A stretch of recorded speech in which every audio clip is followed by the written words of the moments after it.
Hi viewers, welcome to our channel. ప్రస్తుతం మనతో పాటు ఇమ్మంది రామారావు గారు సీనియర్ జర్నలిస్ట్ ఉన్నారు. వారితో ఒకసారి మాట్లాడదాం. సార్ నమస్కారం. సార్ నమస్తే బాబు. సార్ పుష్ప 2 ఆగస్ట్ 15కు రిలీజ్ కావాల్సి ఉంది సార్. కాకపోతే ఇప్పుడు అదే సినిమా ప్లేస్లో డబుల్ స్మార్ట్ పూరి జగన్నాథ్ గారు అండ్ రామ్ గారు సినిమా రిలీజ్ కాబోతున్నట్టు అనౌన్స్ చేయడంతో పుష్ప 2 ఇక పోస్ట్ పోన్ అయిపోయిందని చెప్పేసి అందరూ మాట్లాడుకుంటున్నారు. దాదాపు పోస్ట్ పోన్ అయినట్టే. అయితే పుష్ప 2 పోస్ట్ పోన్కి గల కారణం ఏంటి అని చెప్పేసి సోషల్ మీడియాలో చర్చించుకుంటున్నారు సార్. దాంట్లో పవన్ కళ్యాణ్ గారి వల్లే పుష్ప 2 పోస్ట్ పోన్ అయిందని చెప్పే వాళ్ళు కూడా ఉన్నారు సార్. అంటే పవన్ కళ్యాణ్ గారి వల్ల మరి ఎందుకు పోస్ట్ పోన్ అయినట్టు, మరి వార్తలో నిజం ఉందంటారా, లేకపోతే పుష్ప 2 అసలు పోస్ట్ పోన్ చేయడానికి గల కారణం ఏమై ఉంటుంది సార్? మొట్టమొదటిసారిగా మనం పవన్ కళ్యాణ్ గారి వల్ల పుష్ప 2 పోస్ట్ పోన్ అయింది అనే మాట విత్డ్రా చేసుకోవాలి. ఎందుకంటే ఒక మంచి ఊహించని విజయంలో, ఊహించని స్థితిలో, ఆయన లైఫ్లో ఒక ఎక్కడున్నానో తెలియనటువంటి పరిస్థితి, ఆయన కళ్ళలో కూడా ఈ కంఫర్ట్స్ కోరుకోలేదు. ప్రజాసేవ కోరుకున్నాడు, తద్వారా ప్రజాసేవ చేయవచ్చని శాఖలు వచ్చాయి. కానీ ఇది అందరికీ ఊహలు ఉంటాయి, ఆ ఊహలు నిజం అవడం ఎంత గొప్ప. అటువంటి స్థితిలో అక్కడ ఉన్న వ్యక్తి మళ్ళీ కిందకి దిగదారాడు. ఎందుకంటే పుష్ప 2ని ఆపేసినంత మాత్రంలో ఆయనకే నెక్స్ట్ టైం సీఎంఏ కదా, ఆ స్థాయి పెరిగిపోదు. పోనీ ఆపకపోయినంత మాత్రంలో దిగజారిపోదు. కనుక అక్కడ నాకు పుష్ప 2కి పవన్ కళ్యాణ్కి ఏ సంబంధం ఉండదు. రెండోది ఏంటంటే, ఇక్కడ మన అల్లు అర్జున్ కొంత సంయమనం పాటించినా బాగుండేది, దూరంగా ఆలోచించైనా బాగుండేది, ఆలోచించి చేస్తే. మూడోది, వాళ్ళు ఇక్కడ అంటే ఫ్రెండ్లీ అప్రోచ్ పోయి మీకు మేము వైరల్గా మేము మారుతున్నాం అనేటువంటి సంకేతాలు అల్లు అర్జున్ ఫ్యాన్స్ వాళ్ళు ఎదురు తిరగకుండా ఉన్నా బాగుండేది.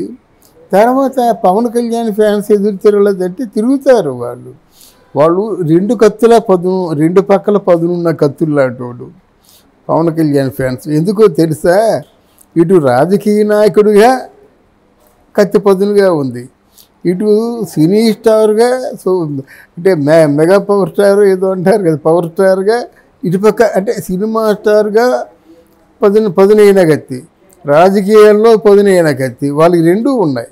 కనుక అంతే కదా, వాళ్ళు ఈరోజు జనసేనలో ఉన్న ప్రతి ఒక్కరు కూడా చాలా సగర్వంగా బ్రతకగలరన్నమాట. మేము కష్టపడ్డాం, మేము అనుభవిస్తున్నాం అని చెప్పేసి ఒక ఆలోచనతో ఉన్నారు.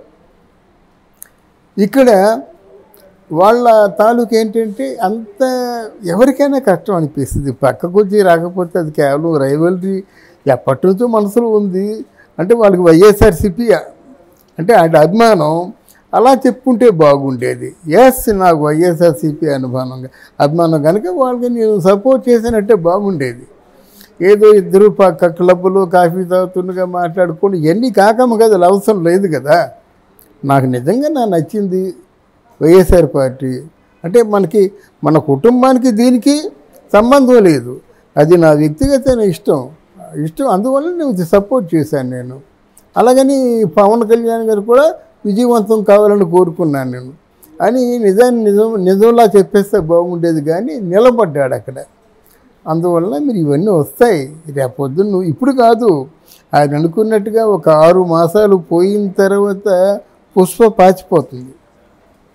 అవి వేడిగా ఉంటుండగానే ప్రేక్షకులు చూస్తే బాగుంటుంది. కానీ పుష్పకు ఉన్నటువంటి అవరోధాలు ఏంటంటే, నెంబర్ 1 జనంలో టాకు, పుష్ప అంటే 1లో ఉన్నంత ఆ పెప్పు, ఆ స్టఫ్ దీంట్లో లేదనేది ఫస్ట్ సమాచారం.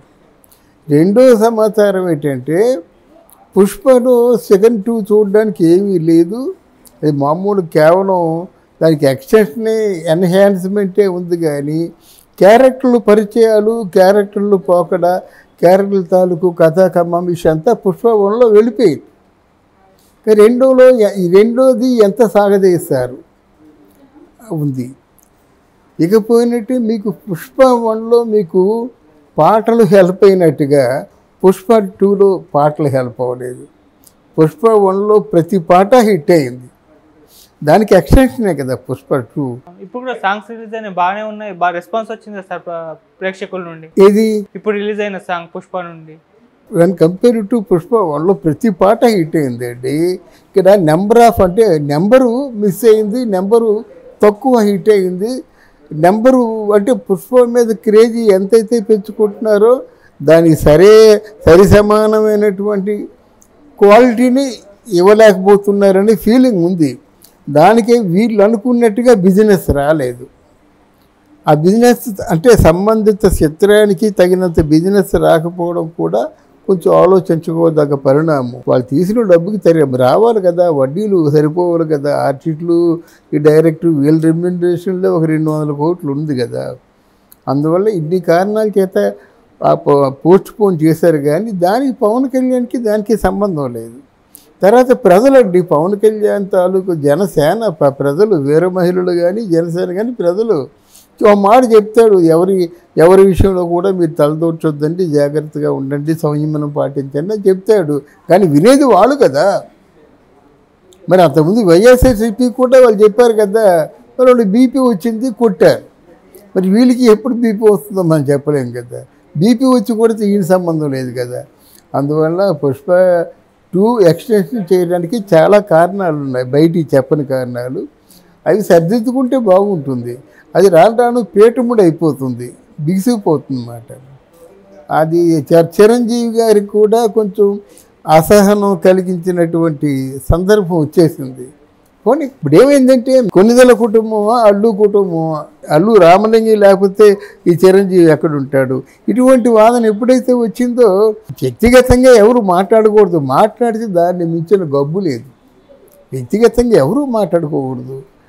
అది ఎందుకు అది టోటల్ అది క్రాస్ అయిపోయారు. ఇక్కడ ఏంటంటే పవన్ కళ్యాణ్ చరణ్ బాబు ఒకవైపు, పవన్ కళ్యాణ్ ఏమంటే చరణ్ బాబు అదంటాడు, చరణ్ బాబు ఏదంటే పవన్ కళ్యాణ్ దానికి ఓకే అంటాడు. మధ్యలో ఒక్కడు మిగిలిపోయినాడు చిరంజీవి. అర్థమైందా? ఇక్కడ అలా కాదు, total almost all deciding authority Allu వారింట్లో అర్జున్. అందువలన అర్జున్ చెప్పినట్టుగా అరవింద్ కూడా వినాలి. సరే, మరి మొత్తానికి అబద్ధాలు చోటు చేసుకున్నాయి. ఇవన్నీ ఊహాగానాల్ని మనం ఎనలైజ్ చేస్తూ మాట్లాడలేము. ఈరోజు ఒక ఊహాగానం ఉంటుంది, రేపు ఒక ఊహాగానం ఉంటుంది. అంటే ఇక్కడ మనం ఏమనుకోవాలంటే ఓవరాల్గా తప్పు బన్నీ మీదే ఉంది. తెలియ చేసినా సరే మళ్ళీ ఆయన ద్వారా కలుసుకోవడం అన్నది ఉత్తమం. 2 ఫ్యామిలీలు చిన్న ఫ్యామిలీ కాదు కదా.